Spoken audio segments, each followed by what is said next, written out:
Today we take out the Omlepai cordless electric ratchet. And I do appreciate it actually comes with a case. It says it goes up to 45 foot-pounds, which is normal for an electric ratchet, and up to 320 revolutions per minute. You got a nice big trigger on here. That's nice. You have a lock for it.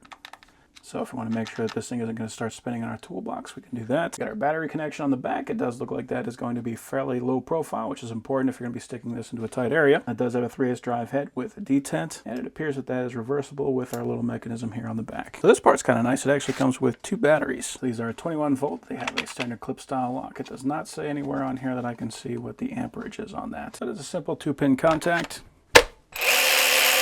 And it is not crazy loud. Even with the battery in there, that is still a fairly thin overall ratchet. So for example, if they attached a battery like this, that would make it a much taller ratchet. Here's our charger. It says that is good for 100 240 volts, so it's good for international or domestic. And that outputs 21 volts at 2 amps. So that is just going to plug into the rear of the battery. And it also came with a bag of sockets. So we got 10, 11, 12, 13, 14, 15, and 17. And it does appear to also have a light.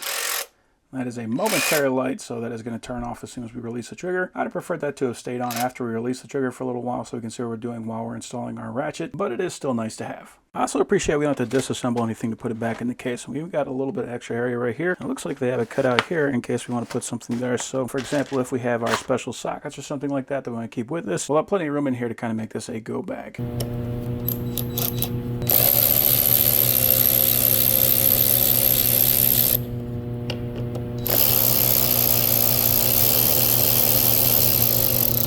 It does appear to be somewhat variable as well. So if you want to go slower, you can do that.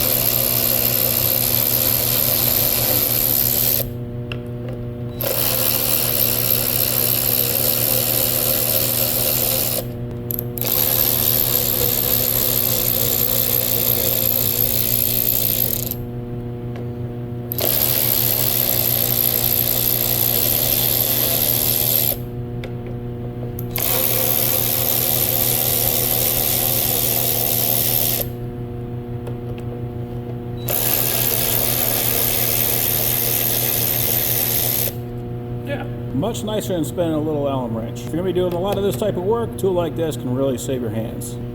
So overall, I'm happy with that.